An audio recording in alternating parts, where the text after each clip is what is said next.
Yep. I am going to the game.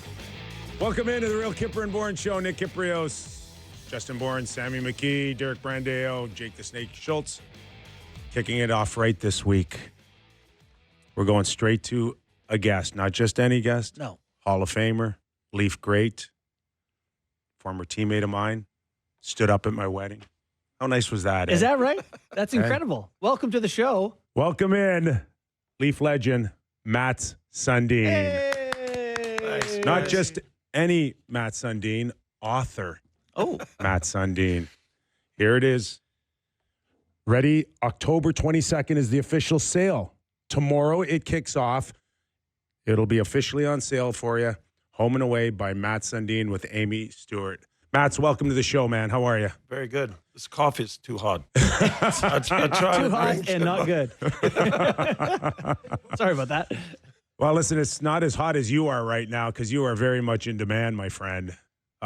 First of all, like, authored, how's that sound? I know Hall of Famer. I know Leaf great. I know call me top scorer. Amy Stewart is the real author, but I did write some of the stuff myself. But it's fun, and I said if I don't do the book, we started last summer, it's never going to happen. So and I get no respect at home from my kids anymore. And I figure if they can read this book, they're going to say, he was a pretty good hockey player, like in 3 or 5 years. They don't care at all. They don't ask now. No. Did you find it almost therapeutic to go through the past and sort of take a zoomed out look at your life? It was. And we are a little wiser as we get older. And just looking back, when you have your own kids, looking back at childhood, what my parents did for me and my brothers, and if I do half of the stuff they do now, I'm going to do well. So I was very fortunate. And you realize nowadays not everybody gets that kind of support. We were very fortunate.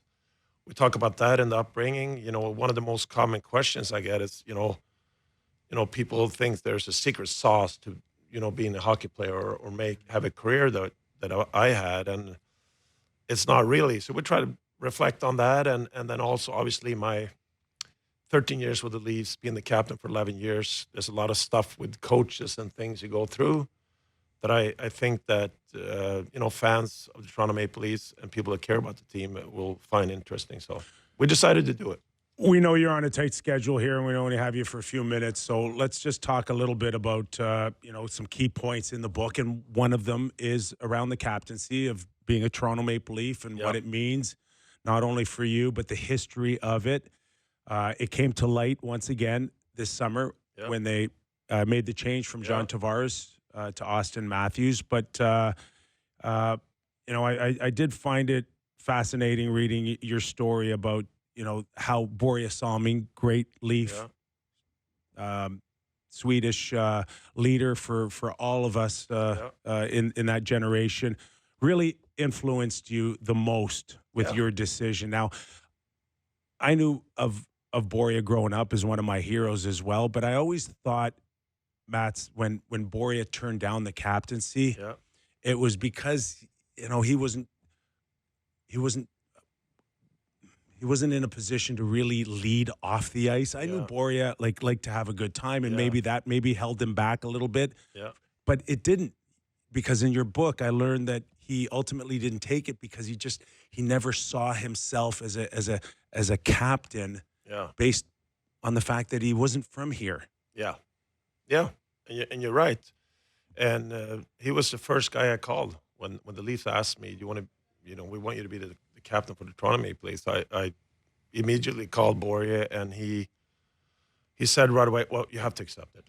I said, "Why is that?" And he said, it's such a, the biggest hockey franchise in the world, being the captain for the Toronto Maple Leafs is such an honorable role to have, even though it's just a letter stitch on your sweater, but it means so much. And he also regretted not accepting the captaincy. So it was an easy decision for me after talking to Börje. And how did that change how you viewed yourself or the pressure? And I ask you that in light of looking at Toronto's situation with Tavares having it, then Matthews. How does it change your day-to-day as an athlete with the Leafs? Well, I was fortunate in my career. I played with, Joe Sakic, great captain, great leader, Doug Gilmore, Nicholas Lidstrom I played with. He was assistant for Detroit. He was the captain when they won the Stanley Cup, the first, I think, European captain to win a Stanley Cup. And all those guys, all great leaders, lead by example. And I think I knew, and I was a captain from 10, 12 years of age. I enjoyed feeling like I got more responsibility. It made me a better player. A lot of guys don't want that. I understand that. But for me, it had always been there that I felt that I performed better, feeling that I had a little bigger responsibility. And so it made me a better player. What about dealing with the media? Because unlike anywhere else, with maybe the exception of Montreal, but was it always in your back of your mind, and even Boreas, knowing what kind of attention the players get, particularly the ones that wear the C in this town, and how no player should ever take it lightly? And I think your line in the book was when it comes to the Toronto media that understanding that I think it was panic is good for their business, which pretty much sums up our show with Sammy McKee. Actually, the tagline of our show. No, but I think, and I think all players eventually have to understand too that over a long season, I don't care if you're the Stanley Cup winner at the end of a year or not, or missing the playoffs, all teams go through adversity, right? And all teams going to have losing streaks and things are not going the way you should. But in Toronto, it's almost on an everyday basis. It's different than playing for Carolina or Tampa, where you can go a few weeks and teams are struggling and no one really is that worried about it. But in a great market like Toronto, where you have the fans so committed to the team, they care about the team, and media are reporting about it, it is different. But I think my strategy was, I think the truth is somewhere in the middle, right? And sometimes the media portrays like this team will win the Stanley Cup this year because they're that great, or even like you guys are saying, the panic and team is not as good as we're hoping. They're not going to win the Stanley Cup. So I think you just have to realize that and have that relationship with to keep sane and not worried about what's going on in the media on an everyday basis. Yeah. Mats, I'd like to hear a little bit about being a Swedish player in the NHL. Having played hockey enough, I know that the Swedish guys tend to go out to dinner together, and often most of them, I think, go home to Sweden after their careers and remain tied to home. Even more so than I think a lot of North American players who move around. Explain that connection, I guess. Well, for me, I think it was important to make sure that even we had a lot of Swedish teammates, but I want to make sure that we don't just hang the Swedes together or whatever, guys, Canadians, Russians. I mean, we had so many different nationalities, and that's the way it is all around the league. And most players went home for the summertime, I think. And if you played in Toronto, it was a good break. You don't see your family and friends over the whole winter. But Swedish players, I mean, when I broke into the league, I think there were 17, 18 Swedish players in the league. Right. And today it's over 100. Some of them have very big roles in the league. There's a lot of captains out there. So Swedish hockey, and I think Boris Salming was the guy that really paved the way to realize, NHL management realized, you know what, Swedish players can handle the North American game that is more intense on the big ice surface. So, yeah.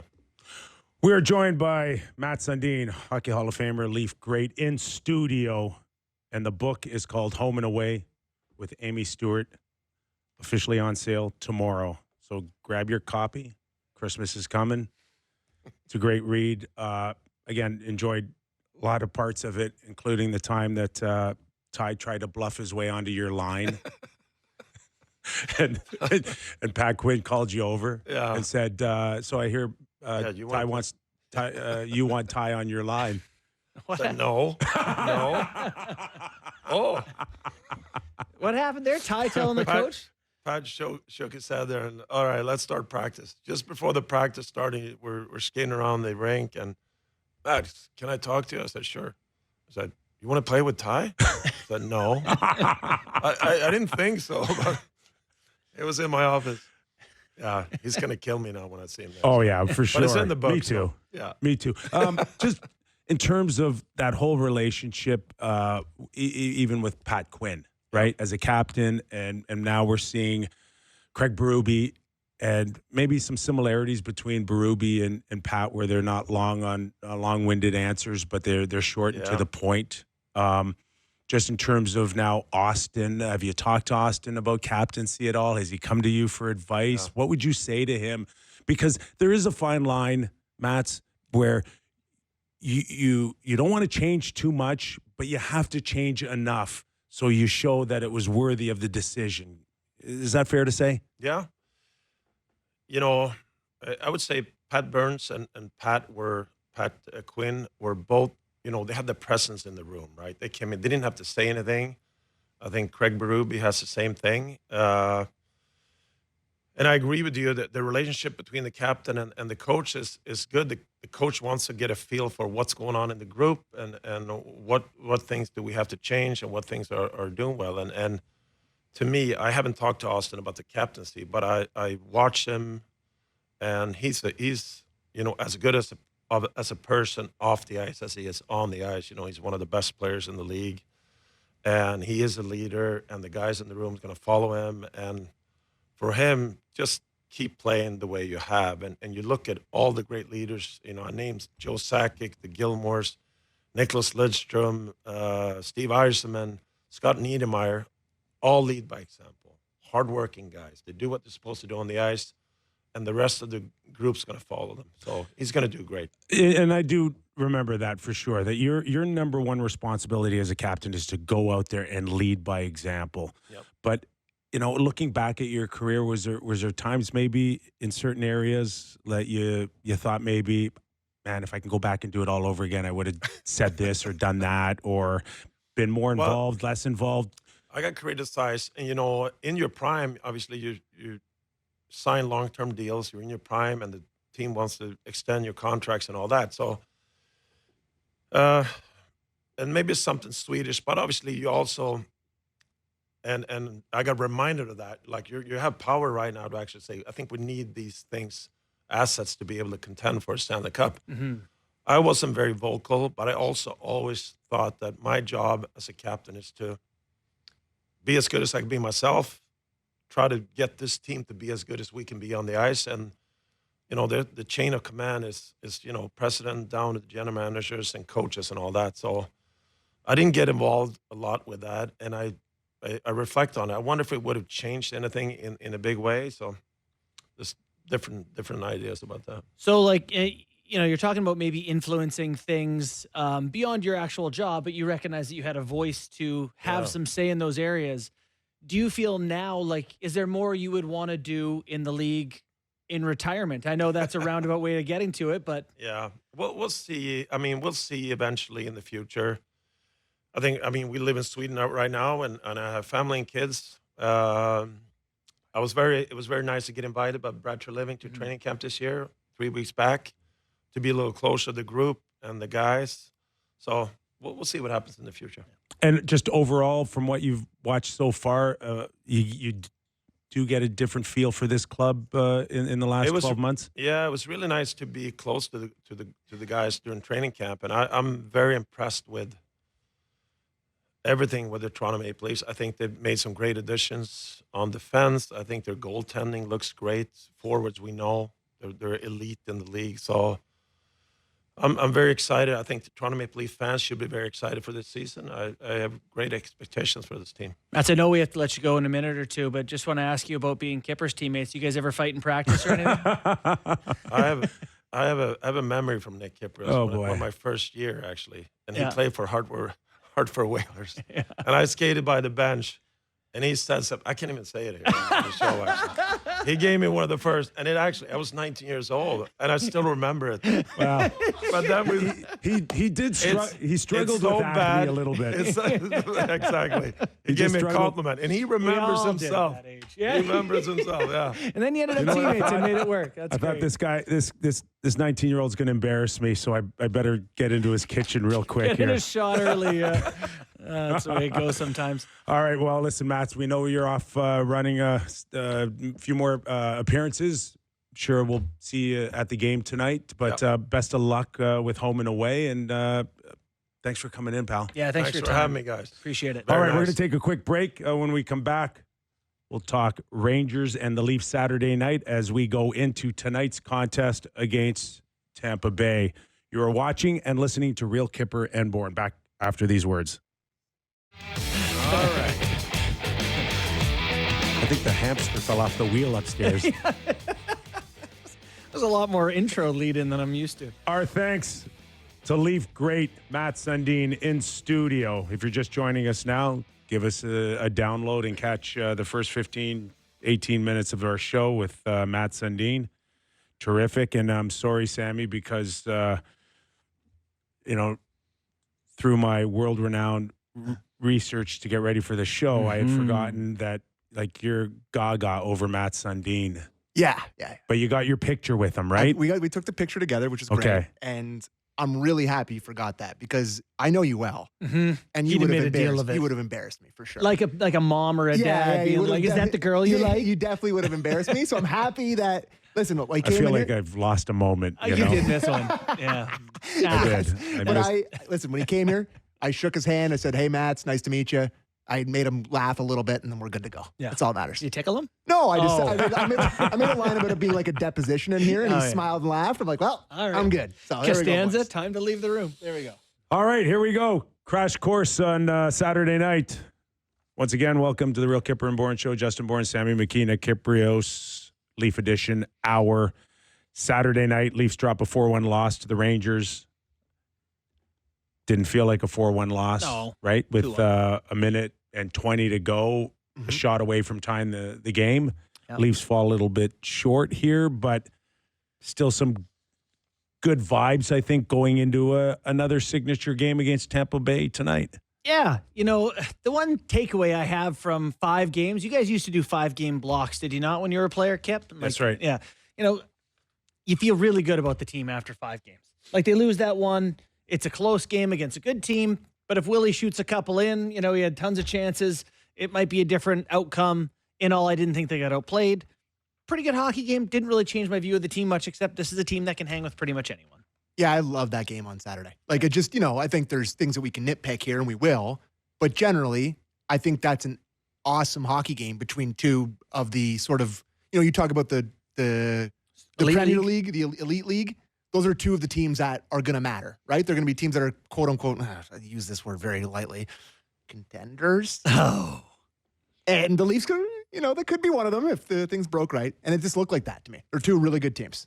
Okay, let's go to our first Kyper's Clipper of the week with Craig Berube on his overview Saturday night.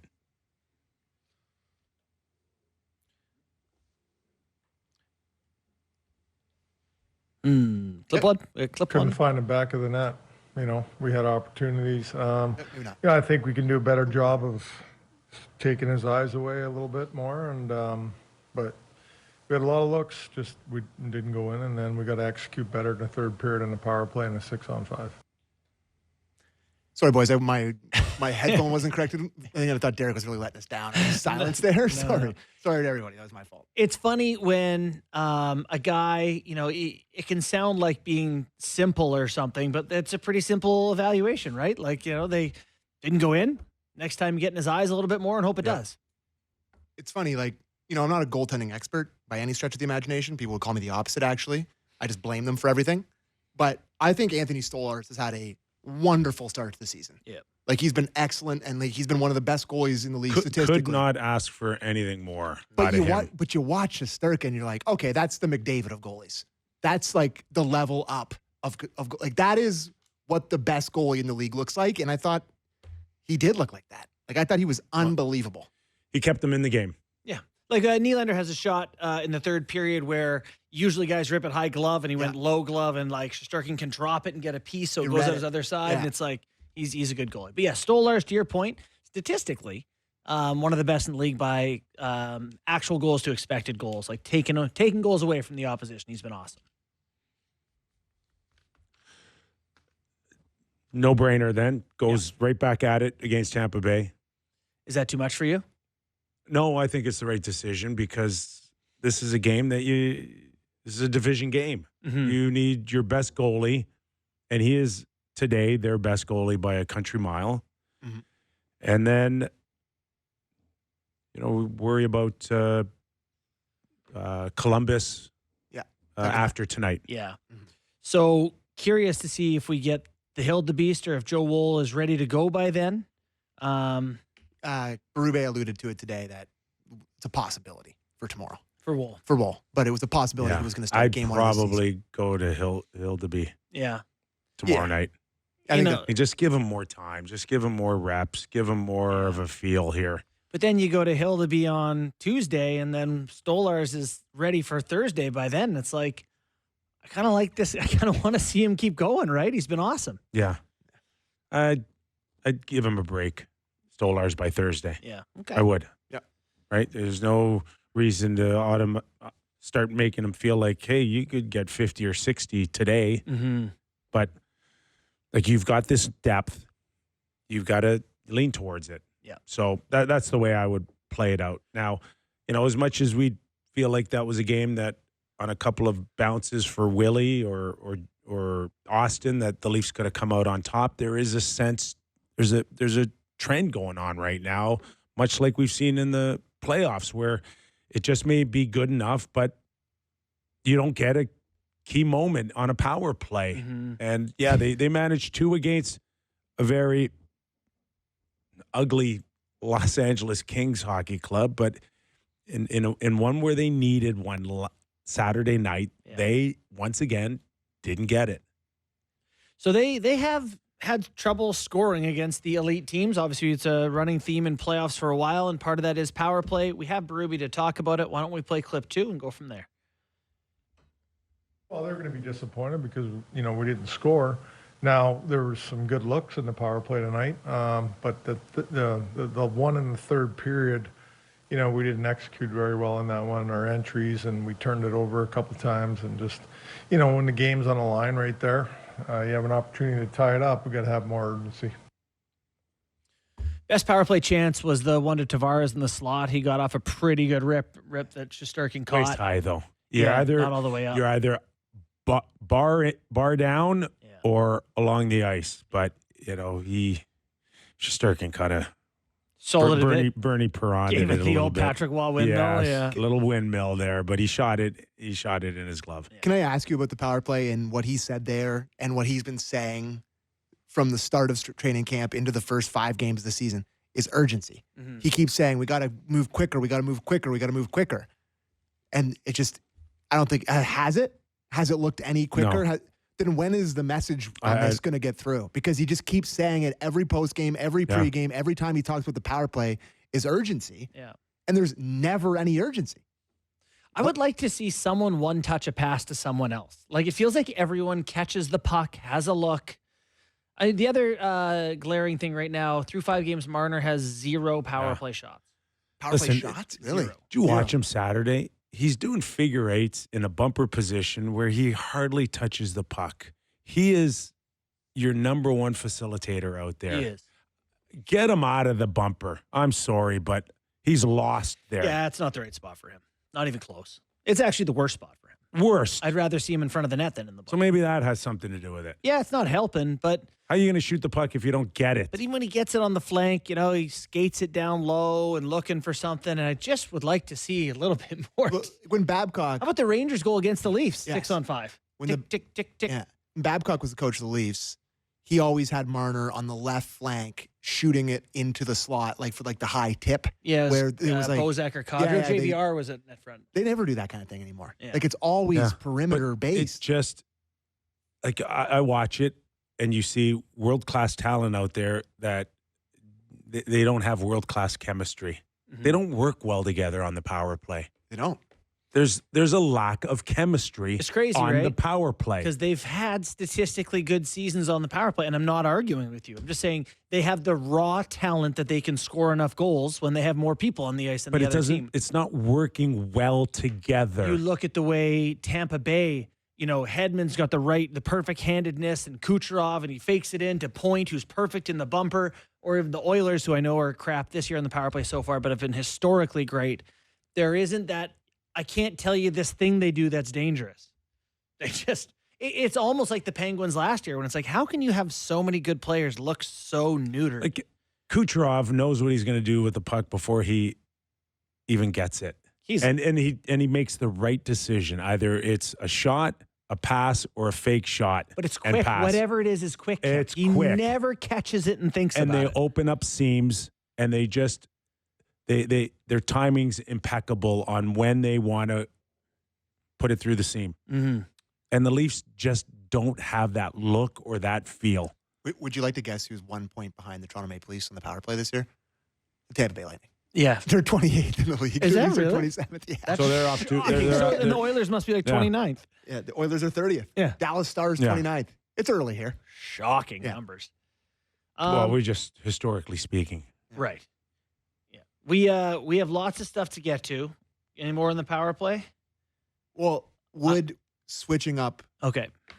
I know it's something we've talked about. I know it's something that all Leaf fans mentioned. But at what point do you do 2 units?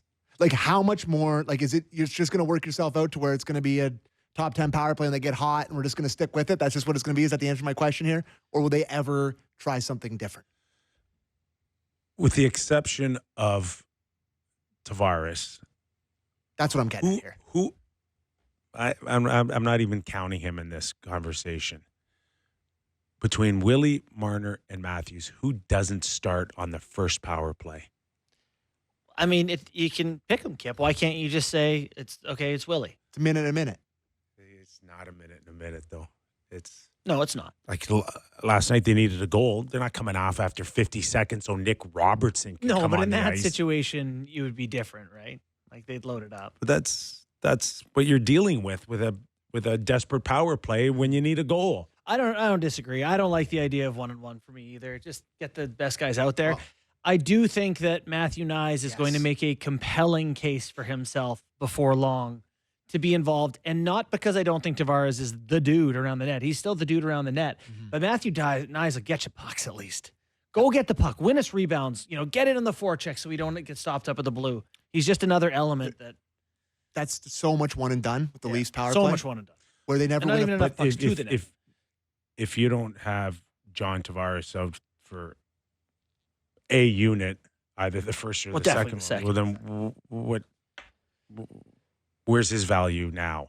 Well, 'Cause that's can he play 5-on-5 now and produce? but is the point then that you should keep him somewhere where he's ineffective Yeah. because you're trying to Well, it's supposed to be the power play, right? right? It is supposed to be the power play where you can and maybe a key face-off. Oh, for him. Yeah, for That's where him you're supposed to get personally. value out of him. Yes. I just think you're trying to get value out of your team, and you need to be less concerned about what's best Yeah. for him and what's best for the team. And if it's not him, then maybe he's on power play too. And Your thoughts on John Saturday night, because there was a sense that he struggled, and people are like, how much slower did he get between last year and this year? And there's lots of there's some talk about where's his fit moving forward here, well, he's down a minute and a half per game, which is ice significant. time It's a lot. since Berube came in. So that's the new coach's call. He sees him as more of a third line guy. If you look statistically at the lines, the first line has been, wildly dominant. Matthews, Marner, and Nyes have been wildly dominant. Nylander's line's been super dominant. Fourth line's been the best they've ever had. The third line with Tavares, Holmberg, and Robertson is the only place they're getting killed. They're getting killed in those minutes. Yeah, they brought Lorentz up to the third line on Saturday night Yeah. and put Holmberg down. But like 2 games ago, the timeout, it's Holmberg and Tavares who are on it. They're getting outscored something like 7-2. Like it's a problem. It is the first problem the Leafs have. Is how do we figure? The Leafs have is how do we fix? For the third most line? part, Max has looked good. Domi, Yes. looked excellent. So that's a good sign. You keep kind of rolling with that as well. If there's one knock against Max, it's the one that he's had historically. And we saw ample example of that Saturday night on a 2-on-1 where it was just never a thought in his mind to shoot the puck. But Kip, you're saying that's the issue or whatever. And to me, it's like his offense is not a huge issue. Like, yes, I want him to shoot more than he passes. But I worry more about, can your second line center defend like Max Domi, which is to say, not great. Hasn't been Hasn't been a that problem big yet. of an issue. No. So, there's a sense that maybe he's tidying up some things there as well. Could be. He's which 29. could- Maybe he's. Could be a good sign moving forward. But if if he's going to fall into that second line, he's got to start learning how to shoot a puck, because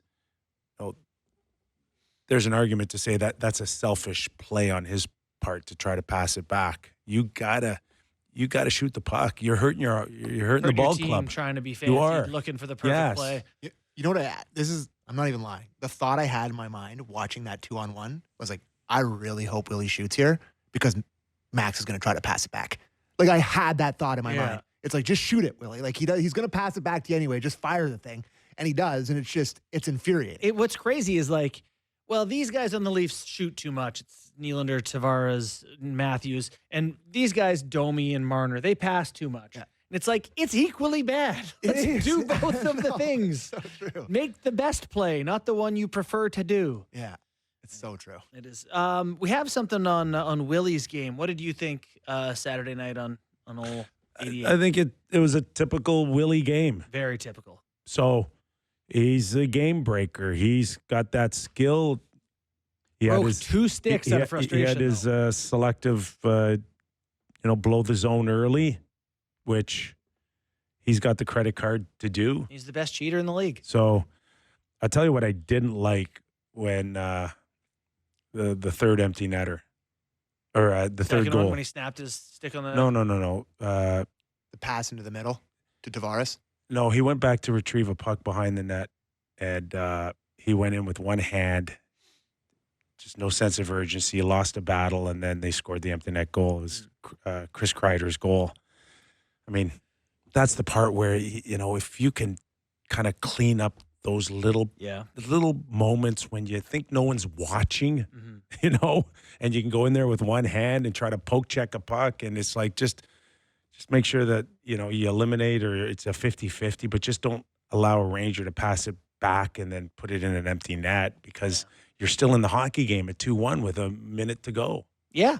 But outside of that, I mean, that's nitpicking a little bit, but he has his moments when he's in and out of plays, and when he's in, he's all world, and when he's not, he's not. Willie. Let's listen to Berube. Clip 8, please. Well, that's pretty good. I mean, he's getting a lot of chances, and he's doing a pretty good job. Well, I talk to Willie daily about just little things and things he can do better, and defensively and without the puck and things like that. Just trying to, again, try to get him better in certain areas, like a lot of players. I talk to him daily. Daily. I don't think the Leafs talked to Zach Hyman in 5 years. He was here. He just showed up and did it. But it's what it's going to take. But that's what I'm talking. The difference. You're trying to clean up like 8 years of habits. Take time to bad break. Habits. Thank you, Derek. You were in my mind there. I was literally going to say that. He said that. How many times has he said that already? Yeah. The habits. Reminds me of like my son. We're trying to get him to stop sucking his thumb, so we bought him a glove. So like a conscious. No, he's sucking a glove. Right now he's sucking. He's not. Good plan. He's not. It's worked. But we need Willie to get some sort of like defensive glove. We need some sort of thing that makes him stop doing the bad parts. I gotta tell you, I don't want Willie playing defense. I'll be the one to say it. Like, I don't want him playing defense, but I want him maybe to think about it. But I want him to think about going the other way more than he's thinking about backtrack. If he's playing center, it's a completely different story. I actually think you're making a good point. Why do you have to pick one or the other? Why can't you have Because both? he's not going to be Marian Hossa. Like his best skills are flying off the rush, catching pucks, cheating. Like I don't want him thinking defense. I want him to think about shooting the puck in the net. They have plenty of good players that play defense. That's just a horrible message to send. You know what? You're right, but that's how I feel about it. Like I'm over worrying about Willie being this stud. It's not going to happen. Stop trying to make fetch happen. It's not going to happen. It's just not going to happen. You just have to be responsible enough where it doesn't hurt the club. Well, having Chief tell you daily to do it at night. If that doesn't convince you, and being age 28 in your 8th season, it ain't happening. Yeah. Anyways. All right. Holmberg? What's that? Holmberg? Yeah. So he's the guy that Patches is in. Yeah. Reeves is out. Reeves is out, and Holmberg's still in. Surprised by that? No. Okay. No, because and that's not to take away. I thought the fourth line again. They've been solid all season. So good. Right out of training camp. I think there's ample forecheck. There's ample taking the man. Mm-hmm. They've been fairly responsible. They've done everything asked. So no issues there. But he can't play center like Holmberg. Yep. Can't kill penalties like Holmberg. Can't take a face-off like Holmberg. It's You're playing Tampa Bay. it's really true. Ryan Reeves is the guy you have to take out. Yep. You Wow, convinced me. I didn't agree until you started talking. Now I do. Me too. Good job, Kippy. You convinced us. Okay. But I mean, there's obviously been an issue with like Holmberg in terms of his. He's not played well. He hasn't played well, and Berube mentioned it. He talked about him post game when he Yeah. heard his clip on him. Of course. Yeah. All right. I thought he, came out in camp and had a real good camp. And, I think, to me, he's got to, battle a little bit harder for pucks, and hang on to the pucks a little bit more like he was in training camp in the offensive zone and things like that. And kind of just get up to speed. Looks just a little step behind maybe right now. Too heavy? Is that possible? Like if you're looking a step behind and you put on some muscle in the off season, he's on the wrong end of who was it on the penalty he took, the neutral zone there. So he did the opposite of last year, where he had a great camp and convinced everybody he was great, and then has come in and hasn't been great. And then it was the opposite last year. Went down to the Marlies, played bad great, camp and Minton took his spot last year. It's interesting. And this is now the time where you can't let your foot off the gas pedal, and he has a little bit here. Like everybody's, again, on their best behavior coming out of training camp. You want to impress, new coach, new attitude, new feeling. And now you're settling in a little bit, and we're seeing maybe a few guys with their guards down a little bit. He's one of them. I will say some of the things that Berube initially was like, he liked Holmberg more than I expected him to, didn't like McMahon as much as I thought he should. Those things are kind of coming into, McMahon's getting a little bit more love and Holmberg a little less. But so where does this leave Max Pacioretty? And if we were to say that we would be 5 games in and Max has been in and out of the lineup and not locked in any particular position, how surprised would you have been? Or is it just right exactly where it should be? I wouldn't have been surprised that he was scratched twice if you told me, Nick Robertson has stayed hot. He's shooting a few in the net, or Holmberg is great or, whatever else. But, the guys that he should be replacing haven't been very good, and he still can't get it. Which I think for Pacioretty is a concern, or at least a statement from the team that says, if we're going to pay you $300,000 at game 10 and another $300,000 at game 35, we're going to need value for that money. So there's some pressure on him to have a better night tonight. Robertson too. How long is Nick Robertson going to not score for the team to say, yes, fine, carry on? All right, let's go to Craig Berube for a Kipper's Clipper on Max Pacioretty back in the lineup. I don't know if it was a time thing. Like, team was playing pretty well. We obviously didn't win last game, so I'm just making a lineup change. We got back-to-back games here, so I have an opportunity to get fresh guys in there and keep guys fresh for the next game. Okay. Reese will be out tonight. Yeah, Reese is out tonight. He really will not take the bait on anything. It's amazing. It's great.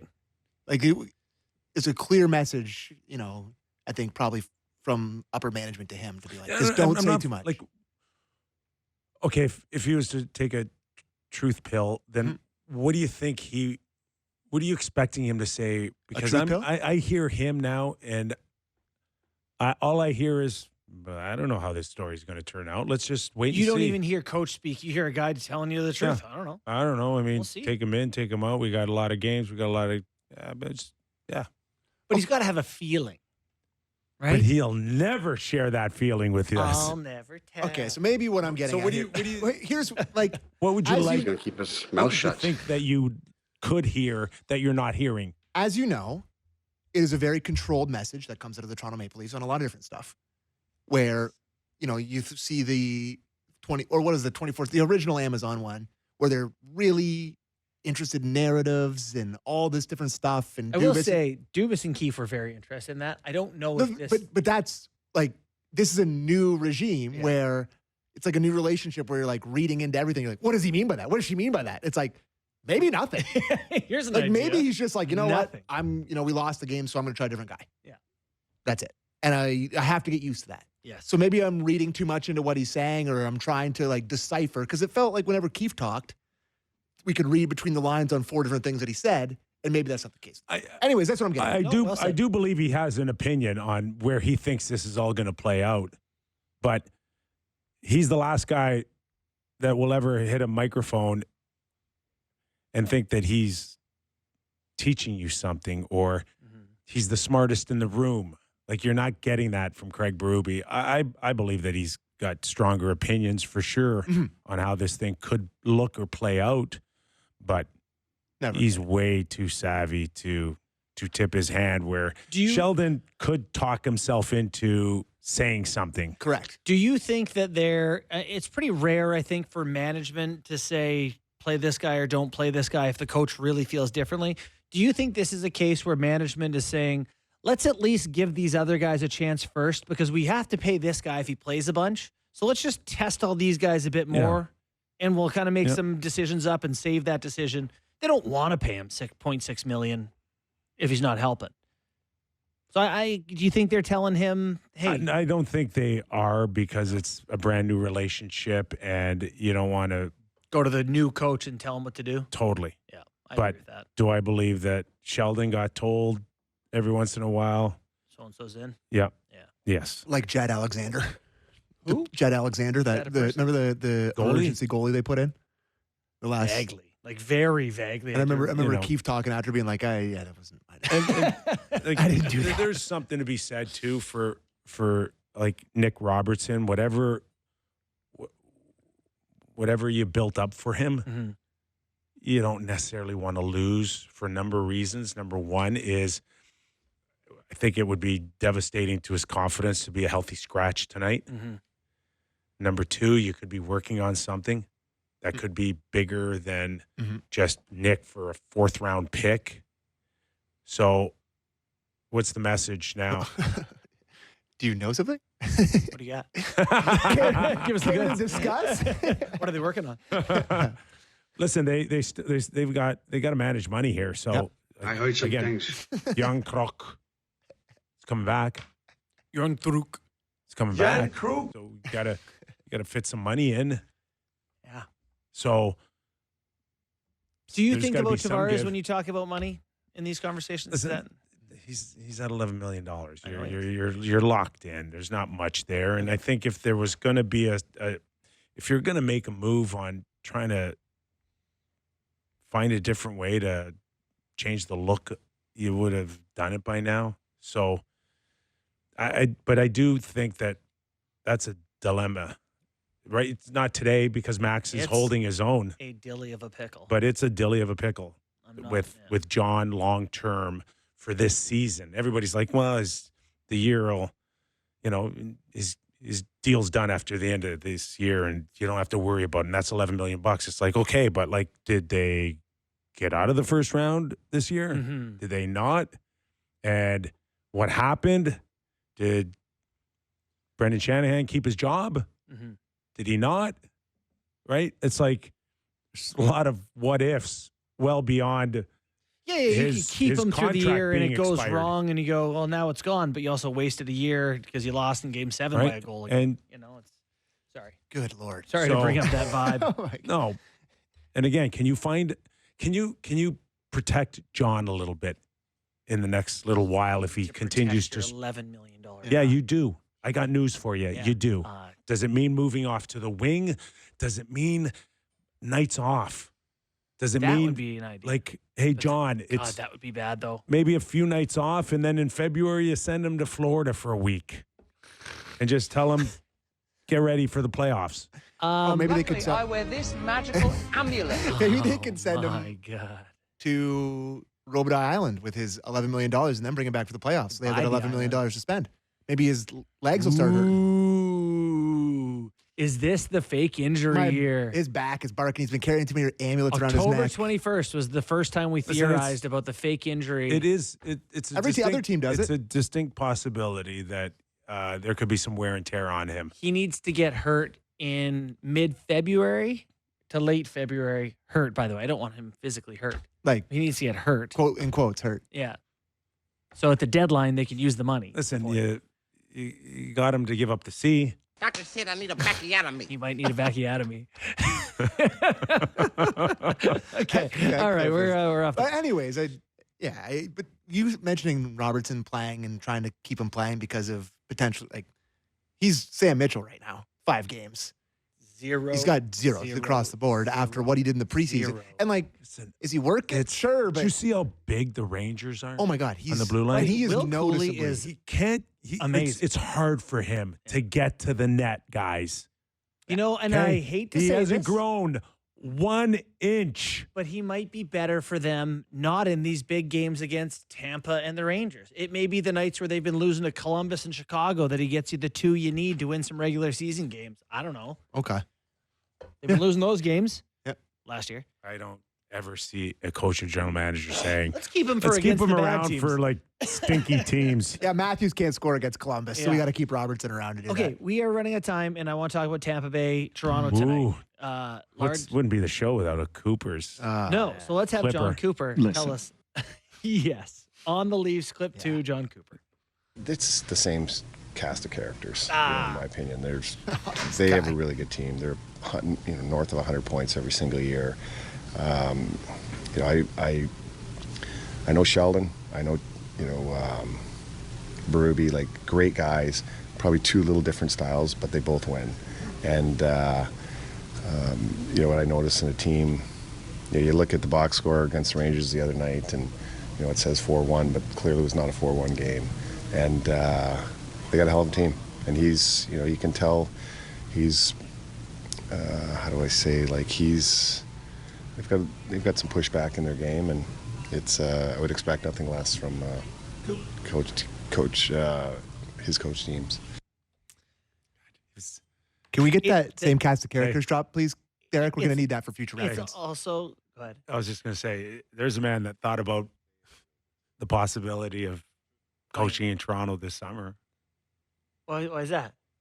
I think there was a message somewhere if there's any opportunity for Cooper to leave Tampa Bay. And the answer was no. Yeah. What?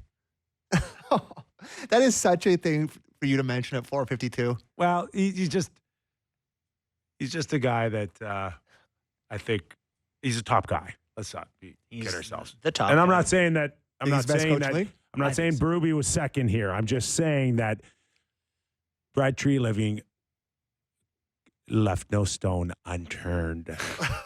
That's all I'm saying. Great. So Cooper to- as the to coach here pass would on have. it, That would have. I also think it's hilarious. The most disrespectful I've ever heard someone be while saying that's a good team. Yeah, they're It's the same cast of characters. It's the same. That is a great 100 drop. points What does every he just year. say? And they'll find a way to blow it in the first round. Like, Might he's as well have. It's all draped in this like, oh, they're a great team. It's the same guys, 100+ points. But all he's Great saying is doesn't matter regular what they do, season. they can't Hey, win. great regular Yeah. season. Oh, all they do is get 100+ points. That No man's mention never of said that. anything genuine Did in the he? media. in Did his you life. get? Did you Not get one thing. anything points out of him on every single year. Stamkos? He did. He talked about Stamkos. Want to hear it? Yeah, We sure. don't have a ton of time. Do we Let's have play. time? I think we have time. Play it. Let's With go. every day, it's a little less. Definitely coming into camp and, not having him there. There was definitely a different feeling. And then you just ultimately start focusing on who you have and what's going on. And then, you kind of keep your eye open from afar. But it was definitely different. First time I've been at camp and he's not been there. And but, I've said many times, it's tough losing these guys, and he's not the only one we've lost. There's a long list of guys that have hoisted the Stanley Cup that are no longer with us, and I wish you could keep them all, but understanding it is a business for everyone at some point. But yeah, definitely, he was definitely different at the beginning of camp. Okay, we go national in a few minutes. We'll get into Stamkos and more when we return. Garry Galley up next. Don't go away. It's the National Hour live on Sportsnet 650 in Vancouver and Sportsnet 960 in Calgary. This hour of Real Kyper and Bourne is brought to you by Bet365. Nick Kypreos, Justin Bourne, Sammy McKee. In a few minutes, we'll welcome in Garry Galley, former NHLer, color analyst on Sportsnet, Hockey Night in Canada. So we get his thoughts on the Ottawa Senators. and what's going on around the league, including Stamkos. We talked to him. We talked briefly about Stamkos in our Leaf Edition hour of our show, and not exactly a great start for the Nashville Predators, boys. What is going on? The 0-5-0 right now, is that right? Yes. 0-5-0. Not great. Minus 13 goal differential. I believe Stamkos has 1 assist in 5 games. Feel for the guy. Yeah? You do. It's early, but 5 games isn't early enough where you can kind of shrug it off. That stuff bothers you. Bothers you, but it's, like a pretty good career in cups and millions. Yeah, and, for sure, but it's. But pride is like, Yeah. it's all about pride, and it's all about the present. Yeah, and It's when like- you take a big chance. Sorry, he has 1 goal. That's what he has. Right? Yeah. Human nature. I mean, like, look at the start of Tampa. Obviously, they had that loss to Ottawa on the weekend, but, you see that they're not missing you a ton, and they're buzzing still, and you've made this big, huge life change to go somewhere else. And, like, sure, he's rich, and he's a cajillionaire, and he's got cups and all that stuff, but, like, in his mind right now, I'm sure it's not the best thing. I don't mean to be a jerk, but like, don't care. Breezeball went in his press conference and said he had certain salary demands to be here that we just. So if you make certain salary demands, tough to feel sympathy if you're like, I want H. Schmill. They're like, sorry. Just a shout out to Mats Sundin, who we had in our first hour as his book comes out tomorrow officially. Mats Sundin, Home and Away. Mm-hmm.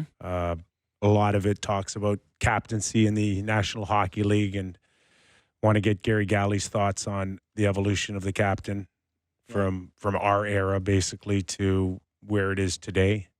And And do you think there's been a change yourself?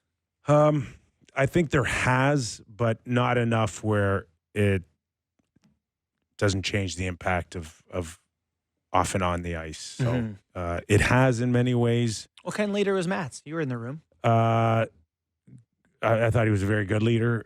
At times, I wanted him to be a little bit more vocal. Yep. Like he had power beyond his belief, and I don't think he was one of those guys, as he admitted when we spoke to him about lead by example. I can control myself. I can try to prep the guys as best I can, but there's other parts of it that were up to other people to do their jobs too, like a general manager, to find better players too. That fascinated me though. He basically said he regretted not going to a GM and saying, "Could you get us a penalty killer?" or "Could you get it?" Whatever. Like he just kept to and himself. listen, Could I play with not Jonas Hoagland? I'm Right. I'm also been in rooms with Rod Langway, Mark Messier, Doug Gilmore. So there's quite the range between where is the line that I can cross and where at some points where Mats goes, I'm not going to tell Pat Quinn how to do his job if he's trying to put a team together. But like a guy like Mark Messier, you think it's easy for him to go into whoever he needed to say, Roger Nielsen, wonderful person, wonderful coach, but we can't win with him coaching this particular hockey club right now. Like, that's not an easy thing to do as a captain, but needed to get done. Yeah, those are hard conversations, and it's tough to know. I think in all of our own jobs, it's tough to know what you can and should say to improve things other than just doing your own job, right? Like, who can you go to and say, hey, could we get like Mats Sundin in here one day? That would be a lot better for us. And it works. That was all me. It was all Sammy, yeah. I called up my boy Matt, and he's like, "Come on, Your come on in." boy. Oh yeah, me and Matt. I already got you guys cropped out of that photo that we took together. It's perfect. Just me and him. Yeah. Got you guys super Me close. and my best bud, Matt. I'm just glad you hung up the right jersey. Yeah, there you go. There you go. In honor of Mats today. Yeah. So we're going to get Garry Galley in a few minutes to talk other Canadian teams, look around Canada a little bit. Yeah. Oilers seem to have figured it out. Until he lost to the Stars. Yeah, until the Stars lost. That wasn't great, but Listen, who had that on their bingo card there with Calgary off to this start and Edmonton off to their start? it is pretty wild. It is wild. I think one of the fascinating details right now is the Oilers' power play struggling so much, and Zach Hyman having, I think, goose eggs. Yep. Across Zeros the board across the board. through 5 games, which is after what he scored last year, 50, 50, 50 even, 50 more. And social media calling him a flash in the pan, 50-goal scorer. Please. Oh, I'm just you know Yeah. how it works, Oh, yeah. right? There could be some truth to that. Like he's a five. Well, as a 50 I mean, he goal might scorer. be a 35-goal scorer this one, year, but yeah, Yeah. but that would be called like a flash in the pan. Is a one, right? It's a one-time thing. If it was a career year, 35 is don't good. let me That's do- not don't the let me flash. don't let me defend Right. social media here because boy, that's not a smart move. but what is where does it have to be for you to seriously call it like whatever you want to call it? Like it'll never Buddy, happen again. They paid him 30. Sure. They paid him If he scored 5.5 30, mil a year But if when they're he in had never first- scored 30. But if he scores 30 and they're one of the top teams in the Western Conference, who cares? Yeah. Yeah, I think that's fair. I also think, there are plenty of underlying numbers with that line that he's on, that they are actually creating chances at the same rate or even better than last year. So look for that line. You heard it here first. Look for the McDavid line to have success soon. That's why they pay you the medium bucks. That's eh? right. Yeah, all right, let me go cash these checks. All right. As promised, we deliver. Garry Galley, former National Hockey Leaguer, Sportsnet analyst. Welcome to the program. Gary, is this your debut for this season? Is this it? I think it might be. I might have been on in the preseason, but I'm not sure. It's all a blur. Lucky us. Usually there's a few jerseys in the background, but you are sporting the Denver Bronco cap. Nice. I am. Many years of suffering, and then and then 3 championships, and then more suffering. So that's the way it works. Leafs fans would love that right now. Okay, so where are we waking up today and feeling like Calgary's the team to beat in the West and not the Edmonton Oilers? Like, did this stuff happen, Gary, when we were in the league? I just think that, there are teams that get off to good starts. There are teams that get off to sluggish starts. We went through all of this last year with Edmonton. They had that just really awful start and then let go a coach. And then eventually things clicked in, they took off, and they were the team that everyone thought they would be. The Calgary Flames are interesting because a lot of people felt like this is a team that probably wouldn't make the playoffs. A lot of pieces have exited over the years. Maybe they're not as good a team as they think they are. But somebody forgot to remind the Calgary Flames that, and they're off to a really good start. And as I always said, you can win 5-6 games in a row, and you can lose 5-6 games in a row in this game, and it happens fast. So it's a great start for Calgary. I think that they should be really pleased and thrilled with the start. But I think you got to constantly keep pushing the numbers as far as you can, because the playoffs, you don't get in at 500. You got to get in well above 500, and they've got a lot of work to do to get there at the end of the year. But it's a nice start for them, and everything that's gone on there in Calgary. It's nice to see them having a really good start. I mean, you look at Nashville with a struggle again. Like, this is a team that a lot of people felt like, with the additions that they made and the leadership that they built on, we're going to be just really, really solid team, and they haven't found themselves yet. But that's not to say that they can't go on a 7, 8, 9 game run. UC Stolarz is capable of shutting the door for a long period of time. Right now, he just can't find his game, and it happens. So I think the sample sizes are much too small right now to get too excited about anything. Too small, but some still pretty noteworthy. One of those being the Winnipeg Jets, the only team in the league to grab every point available to them so far this season, a plus 16 goal differential. I had thought, gals, that they had lost some players in the offseason, wasn't really sure what to expect this year. Feels a bit more sustainable than the Flames' hot start, no disrespect to them. I will say this to you. I don't care about the regular season for the Winnipeg Jets. Oh, you're over it. I was so close to saying yes. I'm just telling you that until they pull their socks up in the playoffs and start playing like a team that they look like in the regular season, the regular season means nothing. They have shown that before. They have dialed in the regular season, and they have shown a team that everyone got behind, and the playoffs come, and then the gas is out. It's done. Okay. They don't show up. So who are you talking about when you say that comment? What's the first thing that comes to mind? Is it the offense led by Scheifele? Is it the blue line, or is it Connor Hellebuck showing up in the playoffs? I think it's a matter of all of it. I think it's cumulative. It's like they don't get enough timely scoring. They allow bad timing goals.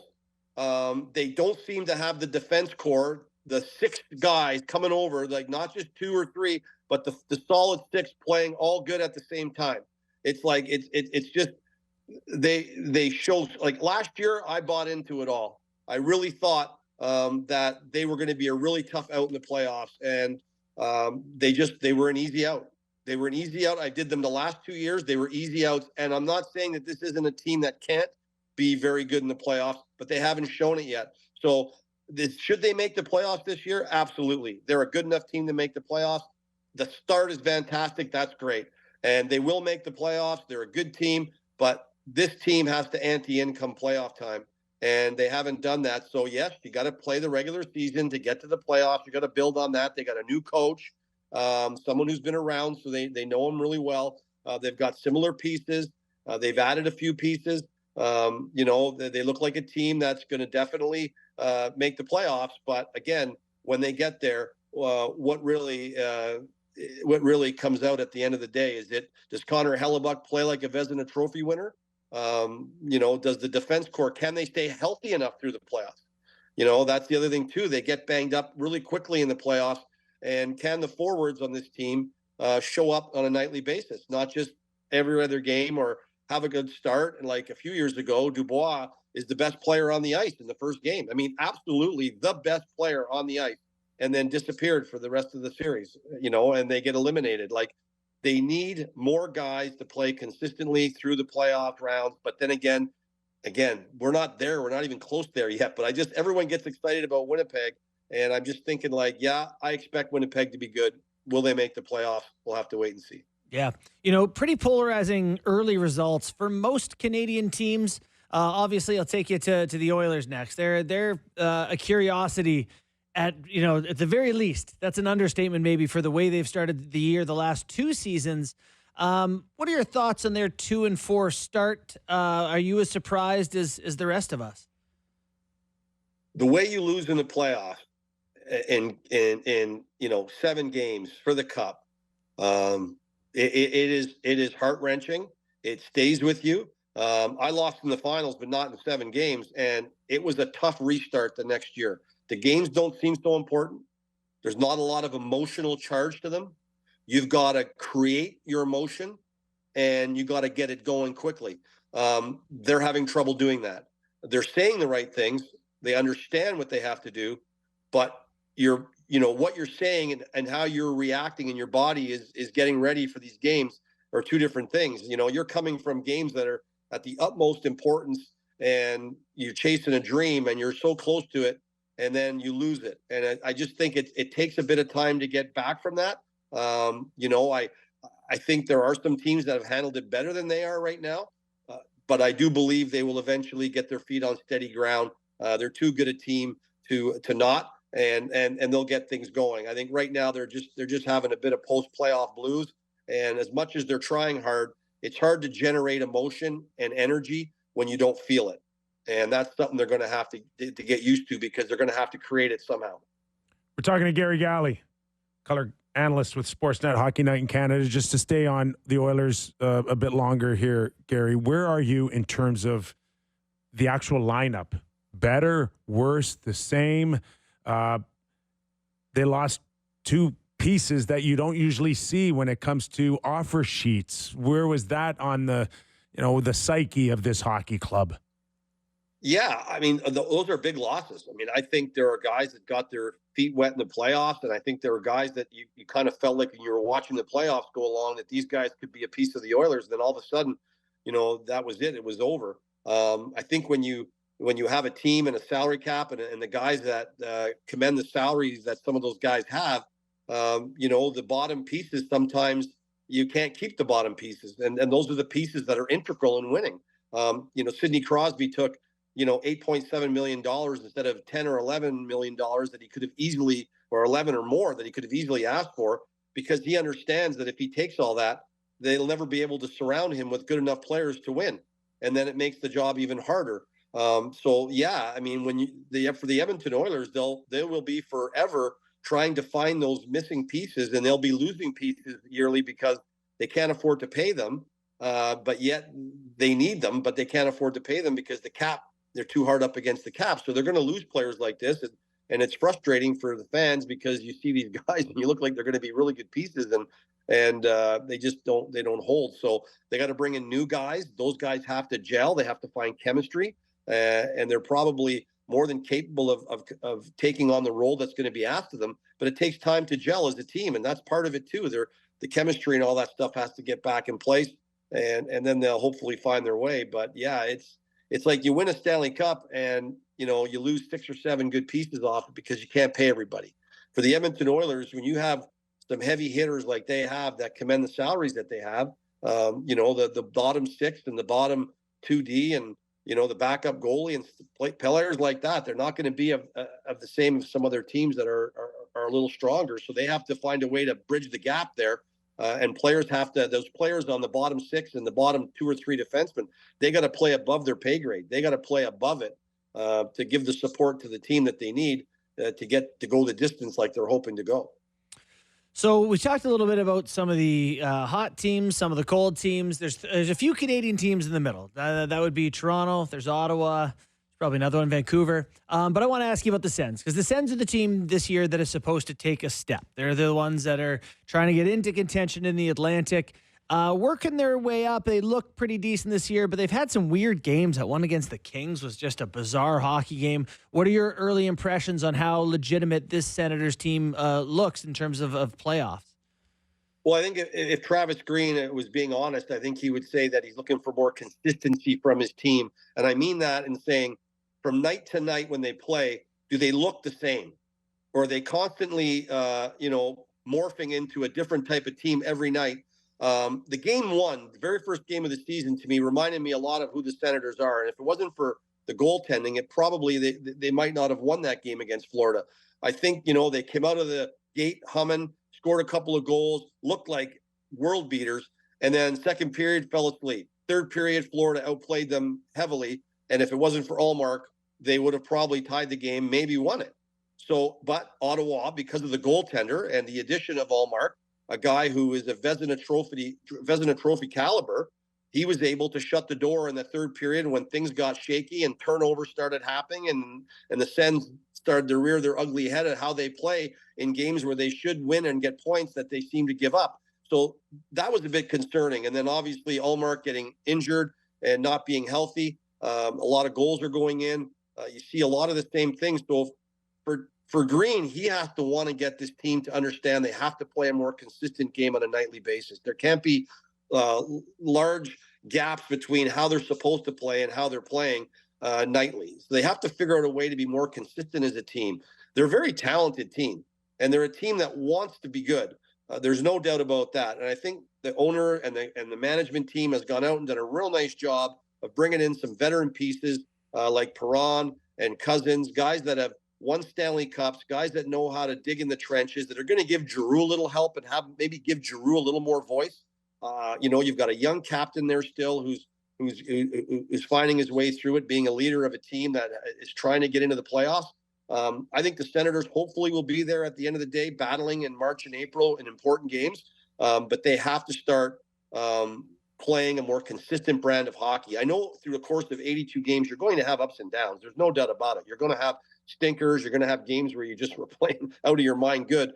But how do you find that balance and that identity of the team who you are and play that identity every night? That's the important thing. That's the thing they've got to figure out. And I believe that's why they hired Green, because Green is kind of a bit of a no-nonsense guy. He knows how he wants his team to play.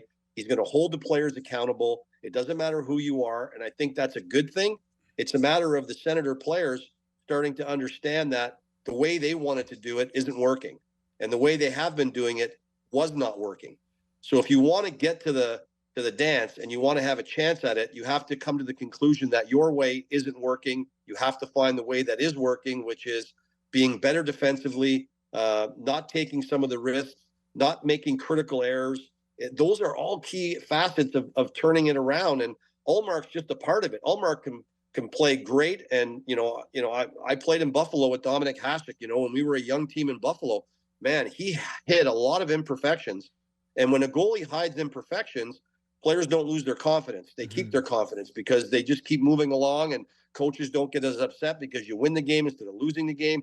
And everybody finds their way, and eventually the team gets better. And that's what I'm hoping Ullmark can do for them. And I do believe that they're on the right path. I really do. I think this is a team that could not be surprisingly get into the playoffs, but I think that they at least should be battling down March, April in important games. Gary Ullmark, very candid about the process going through his latest injury. If he's going to join the team on the road trip here, but he's spoken of the process and evaluating it with coaches and medical teams and what it all means and whether he'll start back up or wait. And I'm just found myself, gals, asking myself, were goalies always this high maintenance about needing to be perfect? And I just wasn't paying attention all these years. When they were playing 65 to 75 games a year, 80, some of them, you know what? You didn't have time to worry about that stuff. You played.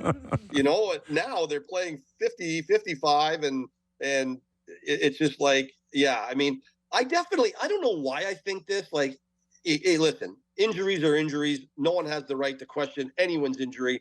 I never liked it when people did that. I always find that to be kind of tasteless. Players know their bodies. They know what they can do, what they can't do.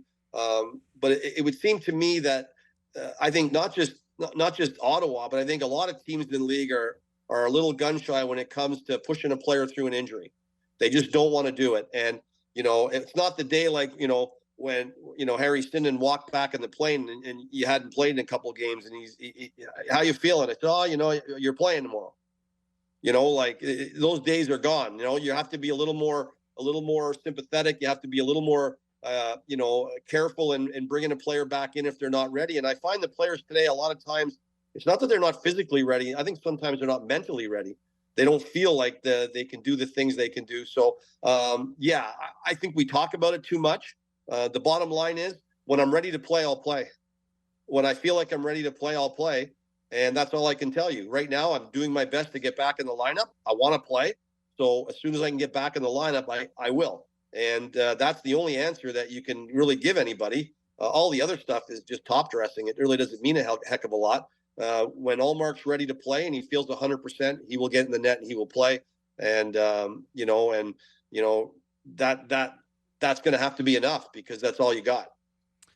Gals, you're the guy we can count on to go to any Canadian team, and so I'm just going to keep jumping around because you're versed on all this stuff, and we appreciate your breadth of information. So the Canucks have one interesting little discussion point for me, and while there's Demko as one, the other is Pettersson. Pettersson is where I want to go with you because here in Toronto, we've had discussions about good players going through rough streaks and the media's on them and what's happening. This guy's had 100 points in the league, gals. What's going on with Pettersson? And I don't know, is it just an on-ice thing? You know what? It's hard to live in the shoes of or the skates of another player and how he's feeling, what's going on in his life.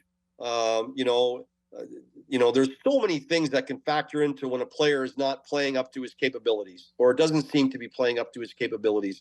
When I hear all the talk, Miller's playing better than him and he doesn't make the same money. Like, you want the money, you got to start playing better. Like, the money and playing better doesn't really go together to me. Especially, in hockey. Like, I understand a player gets the money and that's great, but the player puts that aside. I can tell you, and just goes out and plays. He wants to play good. Mm-hmm. I don't think the money is affecting Pettersson the way he plays. I think he comes out to play. It's just not happening for him right now. He's not feeling it. And it's like when you see a player, like I look at Cole Caulfield, and one of the comments that comes out of my mouth is, he steps on the ice, he's feeling it. He just is feeling it. October is always a good month for him. He always seems to score goals early in the season in bunches a little bit, and this is no different. It's happening. In Vancouver, it's not happening. He's struggling. He's not playing freely like you normally see him play. Maybe it could be the system is a little more stringent, and maybe he's not feeling. He's got enough space to operate. I don't know. I'm not in the locker room either, but at the end of the day, they're going to need him. He is going to need to feel like the star player that he is. And we have all seen this guy light it up. We've all seen him play, at a very, very high level. So to think that at this young age that it's disappeared and it's not going to come back, I find that to be, I find that to be crazy a little bit. I think it is going to come back, but how long does it keep going? And until he starts to feel it again and he starts to find it, and it could be line mates, it could be the line you're on, it could be just the way, like I said, it could be a number of things that we're not aware of, that we might never be aware of. But it's certainly, he doesn't look like himself. That is what I notice when I watch him. His body language looks a bit off. He's happy when his teammate scores. He seems to be in. You know what I mean? He seems to be in. It's just he's not creating. Guys like him, they have to be creative. And every time he touches the puck, he has to be dangerous. And he's capable of making a dangerous play, and that's what we're not seeing. Gals, earlier in our hour with the Leaf Show, we had Mats Sundin on, and a big portion of his book that comes out tomorrow, Home and Away, is the captaincy. And just wanted to pick your brain a little bit because I know, you're well-versed on a lot of things in this game, and I'm sure captaincy is one of them, but things that you liked out of a captain and where it's evolved and how much involvement do they need to have off the ice, including maybe lines or chemistry decisions amongst management. Where do you see captaincy evolving in 2024? And we've got some good ones here in Canada from Connor, Backlund, Suzuki, Matthews, Tkachuk, Lowry, and Quinn Hughes. Being a captain is players want to be the captain. They want to be the leader. They want to be the go-to guy, the face of the franchise. But there is more to it than just, sticking the letter on your sweater. The good ones, sacrifice a little bit of their game to play the team game, to sell the team game to everybody. I think teams that have won Stanley Cups in the past, historically, guys that like Yzerman and Modano and guys that had to change the way they played, even though they were star players to win, they did it in order to win. And great leadership. And for Mats, and anybody who knows Mats, he's such a really nice man.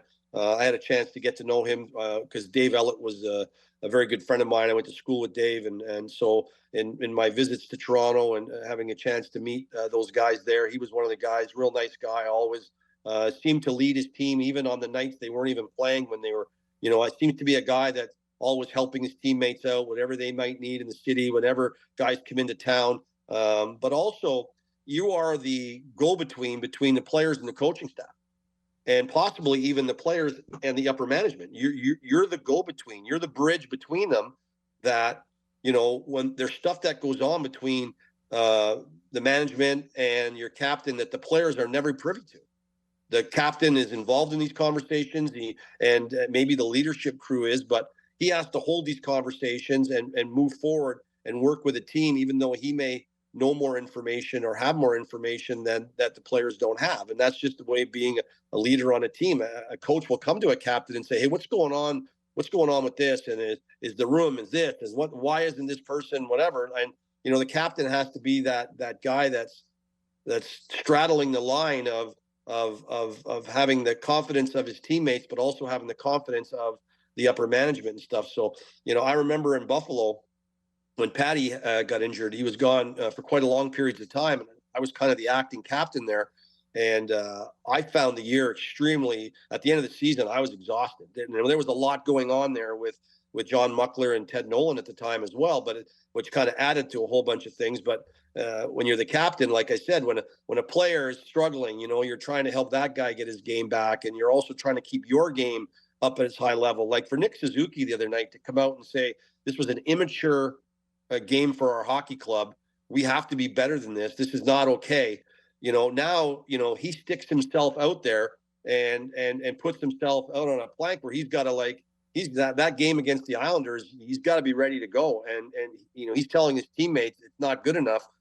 So he has to lead the charge with that. And that's what a captain has to do. He's got to put himself out there. And sometimes the captain just likes to be, quiet, play his game, do his thing, but there's more to it than that. And, I think it's a great honor to wear this D on a team, but it does take up a lot of oxygen in what you would normally do if you weren't wearing the C to when you have it. Gal's great insight, man. Really appreciate your time. Welcome back to the show. Awesome. Thanks, Good to Gals. be back. You guys don't look like you're a year older. Yeah, you either, pal. Oh, we are. Yeah, feel it. Most definitely are. what do they call that when you make someone's face look good when it's not? What do they call that? I'm Like too a old to filter? remember that. Filters. They There use you a go. filter. Are they using filters on you guys? Yeah, they should. Soon they should. Anyway, I'll go buy it myself if I have to. that's right. We'll chip in. That is Thanks, Garry Gary. Galley, Appreciate it. Hockey Night in Canada, Sportsnet. He makes an excellent point. Like it's exhausting. Like for him to speak of it and only have a snippet of it, in a short period of time and not having it over the years, man, it can take its toll. And I really like Nick Suzuki's comment. I do too. Right. I think a guy like that says it. It ripples. Well, and that's a young team trying to grow and needs more kicks in the pants, than your average team. So good on him as a young captain doing it. He mentioned like the off the ice stuff. Like, are the captains like, organizing dinners and coordinating stuff or like, putting together a party? Like, are they doing that kind of stuff? If they're not doing it, they're making sure someone else is doing it. Yeah. That's I'm sure again, part Austin of it. Matthews isn't making reservations or whatever, No. but I'm just like, Well, notoriously, he hasn't, though. That he hasn't been that type of guy. Like Mitch Marner is probably the guy that organizes and gets guys together, and maybe that has a big part of it. Is this is his hometown as well, so there might be a comfort zone there. And I think I don't know if now Austin falls into that place. I don't think you need to be a party planner to be a captain. No, I just didn't know if that's part of it. But it's a reflection of bringing the boys together. That's what it is. And if he's not doing it, somebody else has to do it because it needs to get done. absolutely. All right, let's take a quick Down some break. hockey cards, guys. I got a Terry Karkner and a Robert Reichel. Are you and now? a Jay Miller. Are you? Ken Reed must have been here, boys. Are you now that guy now that goes on the internet and opens up packages of cards? I know there must be some kind of unboxing cash that I can get. I went to Tim's the other day with my wife Allie, and she's like, "Let's get some cards. Maybe we'll get Sid." Didn't get Sid. Didn't get No, Sid, it was Jordan Bennington was the star of the show. I was like, "Oh, the Team Canada goalie." I was a little upset. Tim Hortons is saying, keep trying. Maybe next pack will get Sid in him. right. Anyways, Okay, we still got game time, and we'll get through some news and notes when we return. Real Kyper and Bourne. Final block. This hour of Real Kyper and Bourne brought to you by Bet365. Let's get a little game time there, Sammy. it's game time presented by Bet365. Visit the app, latest odds, and find out why it's never ordinary at Bet365. Must be 19 plus. Ontario only. Please play responsibly. The only show in town tonight, boys. Toronto Maple Leafs. Only hockey game on Amazon Prime tonight. So if you're looking for it on your dial, you're not going to find it. It's on Amazon Prime. Amazon Prime. Monday night hockey. Cool. Presented Now, by Prime. Is this just a given that people still will not know this until they go 7:30 No, and people don't love find it? change. They're really up on things. This will go smooth. I sent out a tweet today saying that the amount of mums and dads that are going to be calling their kids being like, "Where's the game?" It's going to be a lot tonight. Like they turn on Sportsnet at 7 o'clock. Brave? What? So, Netflix? all the back-to-backs that the Leafs have in the first half, thanks to Amazon. Yeah. Is that right? Is that? Yeah, they just hogged them. They there are a wanted couple all the Mondays. Leaf games. Yeah. They wanted as many Leaf games as they could get. Great. Man, no competition Not great for the tonight. zigzag schedule, boys. Oh, yeah. Yeah, you we on play, the ice we play tonight? Monday nights. Yeah, so I'm missing 2 weeks in a row hockey. I'm going to go back there. I'm going to suck. I already suck, but I'll suck even more after 2 weeks off. Anyways, the Tampa Bay Lightning are slight underdogs tonight in Toronto, plus 110 on the money line. The Maple Leafs are minus 130. Got no feel for this game, really. Not sure which way it's going to go. But either. don't mind Tampa as a plus 110 underdog in this game. So that's one that I'll throw out there. I would say this is a long shot one, but Oliver Ekman-Larsson to score a goal tonight. He doesn't plus have one 750. yet, right? Hasn't. I like that. He's been all doesn't have over one. The Leafs historically have beaten Vasilevsky with a lot of point shots, especially in that playoff series. So give me an Oliver Ekman-Larsson goal plus 750. And since it's only one hockey game. Hold on, Kip has something to What do say you about that. Oh, just you would have. Nothing would have pleased you more than the demise of the Tampa Bay Lightning, but it's just No. not happening. Boston would please me more. Oh, Boston. Yeah, no would? question, for sure. I hate Boston way more than Tampa. Sure. No question. Like, not Neither even, are there's dead. not even close. No. I think they're both really good. for a Leaf fan, they'd be the same. There's just two teams that have just stopped you The Leafs dead in did your beat tracks. And them. now Florida, throw Florida in there. Yeah, but the Leafs did, for their only win of my adult life in a playoff series, they did beat the Lightning. Yeah, but nobody remembers that after they lost in the second round. I do remember it. Yeah, but Listen, I don't have a ton to look back on here. Just KP. qualify that win every year. Your bar's so low. You don't really count. And last thing, since there's only one hockey game on, NFL tonight, Derrick Henry anytime touchdown and the Ravens money line -110. There you go. And that was Game Time, presented by Bet365. Visit the app for latest odds and find out why it's never ordinary at Bet365. Must be 19 plus. Ontario only. Please play responsibly. Could you bet on the New York Jets to lose by 1,000 every time they play? Listen, they were looking good yesterday. I don't know if you watched the game. I did. They were looking really good, and then Garrett Wilson fumbled that pass into whoever's hands, and that completely changed the game, and then they just couldn't. And Russell Wilson looked so bad last night. Maybe some good coaching matters. Anyways, you talked about the Atlantic Division. Everyone's like, oh, maybe it's going to be the Sens this year. Maybe it's going to be Detroit or Buffalo. It's like, no, it's just going to be the four same teams. Same guys. It's just going to be the same four teams. And we're all doing the 6-month death march for the Leafs to play one of the best 3 teams in the league in the first round again. Like, great. It is. Come on. It's true. This is like, It's true. this is a bit dramatic. It's not. They're going to be playing one of Tampa. I mark this. What day is it? October 21st. Yeah, They're playing you're not Tampa, wrong. Boston, or Florida in the first round. Lock. And it's So just like, great. you have them as a no chance to win the Atlantic I Division. don't have them as no chance, but it's a dogfight. They're going. That Lock's division is stacked. All these teams are great. Oh, we got the board up. Look Who's at- doing the TV Is it- Look at- work today? Ottawa's got to be able to push a little bit listen. more. Come on. I'm not even going. I'm there. not. I've said it. I said it Yeah. a week and a half ago. This is going to feel When Linus exactly Ullmark like plays it more did than last one. year. I love that this is a games remaining board. This is a tremendous look here. But look at. I'm telling you, it is going to be that 4 in some order by the end of the crazy season. how quick it sorts. It's amazing. Like the Red Wing, like all those teams. Anyways, I'm dreading it. Where it's just we're on the way to something here. Like Boston going to sort itself out. They Montgomery had an interesting exchange with his captain Brad Marchand. He did get mad. Would you see the turnover? Yeah, Yeah, Marchand Yeah. is like the last forward back high in the Yes. zone. It Yeah. was, It was not gross. pretty. it Not was pretty. a toe drag of Yeah. all toe It's drags. like, what are you doing? You're the captain. Make decisions. Yeah, I mean, they might have their drama, but they're good. They got too many good. Yeah, Their they're defense is so good. They're really good, and they have one of the best goalies in the league. Mhm. And they got, Sam Reinhart, everyone was like, no way he'll ever do that again. He's leading the league in scoring. Did you see the goal I sent to the group chat today? The one he Yeah, scored on I Samsonov? didn't understand why you sent that. That was- Samsonov. Oh, okay. I thought it was a Reinhart clip. You were showing me the goalie. I was like, Yeah. that was just a it terrible was, save. no, it was Yeah.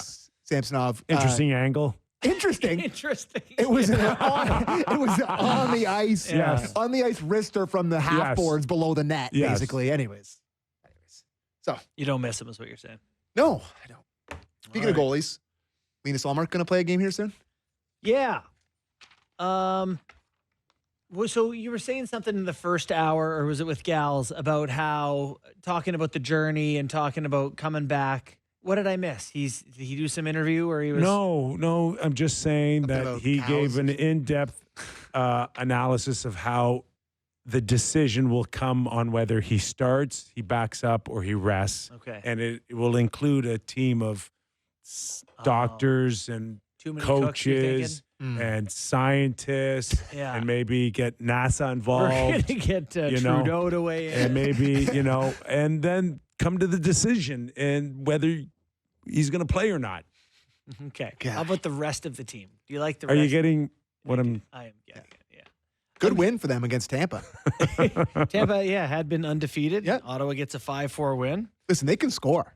They got a lot of And good forwards. he's not the only one. It's to Gal's point. It's a different world right goalies now. now. Yeah, and I'm not saying it has to go back to like Is this a Joseph Wool conversation at the guys. same time? Oh, there's a that we're few of having? them out there. Yeah. There's a few of them. I'm not saying like you gotta limp like Old Yeller.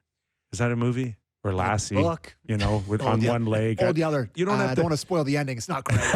Oh, okay, forget it. Old Yeller's bad then. Yeah, it's But not a great I think I saw Lassie every once in a while at the end of the episode, Homeward like, Bound. dragging one of That's a his good ending. hind legs. Yeah.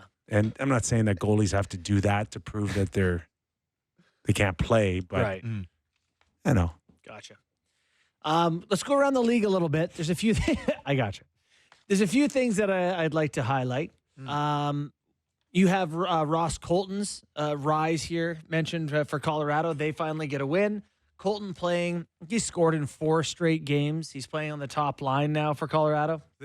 I like that player. There's who else would you go to after Nate Fleur and Turgelson? Rantanen? I don't know who's on After their that, like who's left? I know. That's what I mean. It's Somebody step up. We need a third best player. Yeah. No, but I mean, they are waiting for Lehkonen to come back, Taves to come back, Drouin to come back, and then Nikushkin's the wild card. Yeah. And that can possibly happen in November. Skating. I think Skating. he was skating, yeah. You know, I mean, I'm sure he'll come back as soon as he's eligible. I know, but like you don't know whether or not he's going to stay for a day, a month, a year, the rest of his career. You don't know. You don't, but And he is elite I know. player, But I hope you're not throwing him back into the fire and, putting him in a position to not succeed. Yeah. I don't know what the answer is. I don't know. I'm not a doctor. doctor. In my experience with, alcohol addiction and recovery, and I don't know exactly his story, and it's not what we don't go through the same journey, but sitting at home isn't going to help him. The solution isn't to not do things. No, I got news for you. Sitting at home would help him. Sitting late at night in an establishment isn't going to help him. No, you're right. But sitting at home, not doing things is what leads to going to establishments. Being busy, being a part of the team, being a part of it will help him. I hope it works. But, yeah. I mean, who knows? They've invested a lot of money in him and they still want a return on that. But I just hope we're not putting him in a position to fail yet again for like multiple times. Yeah. Nice. Nothing will get you back on track like playing the Ducks and the Sharks back to back. The Sharks have yet to win, but I watched a lot of Avalanche because I love watching McKinnon, love watching Rantanen. Oh, Makar. Well, yeah. Where it's at. But 12 points this year, 6 games. The thing that always blows me away when I watch the Avalanche is how damn short Samuel Girard's stick is. Oh, yeah. It is a mini stick. And it's crazy. It's insane. It's like, I wonder if they forced him to try a longer one yet. You're a defenseman in the NHL. Like, you want to be able to get in the way a little bit with it. It's the shortest stick in the league for sure. Like, I don't know if they measure that or whatever. Yeah. But there is no way anyone has a shorter stick. He's like hunched over, and he's already not little. But he's already not big. It makes him look like he won a contest out there. It's hilarious. And he's good. Really good. Don't get me wrong, but it blows me away how short his stick is. Anyways, that was just an observation. Kyper doesn't think he cares. Garland was on After Hours, I think, Saturday night, and they talked about, like, I didn't know he was as short as he said he was at 5'8". Like, he plays and looks bigger than that. I'm not saying he's competitive. I'm not saying that, like, he looks like he's normal sizes what the average height and weight is, but yeah, like, I would never have thought that guy's 5'8". I know. Which is, I think, a good compliment. Well, absolutely. And he is competitive, and you don't like playing him, and you can't say that for a ton of guys. He's not listed at 5'8" with the other guys. I think he's listed at 5'9". Yes. 5'8" players in the league. You got Zuccarello, Atkinson, Colin Blackwell, DeBrincat, Caulfield, Bobby Brink, Daniil Gushchin, and Logan Stankoven. Gushchin is a San Jose player. It's funny. There's kind of like 2 types of diminutive players. The guys that score a ton are really nasty, and then the other guys that are just nasty and like hit hard and like are just like, yeah, exactly. Work hard and grindy and like in your face and annoying. Feels like there's 2 types. Yeah. Well, the ones I wasn't going to say short, diminutive. Yip in your heels type of guys. That would be Blackwell. Zuccarello is becoming that a little bit. I like Zuccarello a lot, but yeah. But he has the long stick too. His stick has a cartoonishly long stick. Yeah. Yeah. Who was it? There's some like parody. Some player went out in the ice with a giant stick pretending to be him once. I'll find that. I'll tweet it. That's good. Chur, I think, went out there once with a long stick. I don't know if it was a practice or something, but yeah. Going around the league a little bit, Jesse Puljujärvi. Pittsburgh Penguin has now had points in 4 straight games. A Kyle Dubas recovery project. His first ever reclamation project. Project. Well, Malgin's playing pretty good in the Swiss League, so good for him. Could this guy be back? 4th overall pick or whatever he was? If he is, is it going to matter to a team that is off to a very poor start? I mean, it helps if Jari's now third string goalie. Yeah. They like What's he that got left on his deal? Lots. He signed 5 times 5, didn't he? They got to figure out what to do with. I think it was 5.5, was it not? I think it was more than 5. But he's not very good. Not And off too great. They've got issues on the blue line. What's Graves got? He's struggling that too. contract So is the one that makes fans the most He's mad. struggling. Like he looks Penguins almost like scared. Christian he's Jarry not physical. is his cap hit is 5.375 per year until the year 2028. In expected goals against, the Penguins are 30th in the NHL. So they're giving up just chance after chance after chance. That defense Carlson is no good. picked up where he left off last season. I got to tell you, Winnipeg fans are very attuned to things, and they're great at chants. Like during the Matthews Line thing, them chanting Line is better, which is obviously false, but it was a great chant and all that stuff. Whereas Rutger is top-notch chirping. Did you hear that? Oh, yeah. I got to give a. McGroarty I don't wanted love out. I don't love the Jets fans and stuff because they get under my skin because they do a good job of pissing me off. That's what they do, and they do a good job of it. But where is Rutger is as good as it gets. I mean, yeah, they're maybe the most knowledgeable fans in Canada. Those are real hockey fans of the game. And to know but there's Rutger McGroarty isn't there.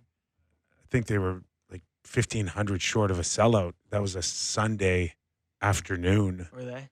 And it was they were honoring Brian Little. Yeah. But he was great. It's concerning. I know we've had this conversation before, they're 5-0 but this and 0. is What if they're 0-5 and was it a football don't compete with the NFL missing a sellout, or was it just times are tough? I don't know. It's a good question, but maybe a story to keep an eye on. See how they're doing, because great team, like the fans. Yeah. Go to the games. But are you in the Garry Galley camp that says, I've seen this movie before out of Winnipeg? I don't have thoughts on it, but I think you might. Do you? I'm just shocked of the hellebuck that we saw last season in the spring. Yeah. I guess the last year comments about like not thinking he played bad in playoffs bother me more than anything else about him, because obviously he's elite. One thing before we go, can we get the Stamkos clip in? It's too late. Too late? Okay. Yeah. But I will say that the Ryan Graves contract expires in the year 28-29, $4.5 million per until then.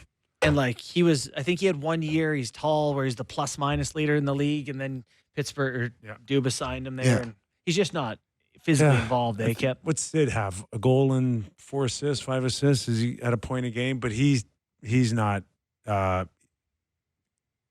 pumping on all cylinders either. He's got 6 points in 7 games.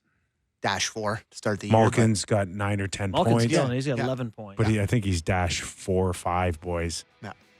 Listen, they're going to struggle. They're going to struggle. Kel McCarr, 100 points this year. Heard it here first. Love that. Yeah, as he holds on to his hockey card. Do you have a Kel McCarr? Did you? I got a Steve Chase on. Got him. Oh. Got him. All right. Need him. Our thanks Trade to McKee. Garry Galley. And our thanks to Mats Sundin. And the book is called Home and Away. Available now on any platform. Amazon, Chapters. Speaking of Amazon, Leafs Lightning tonight. Leafs Lightning on Prime. If your parents call, be patient.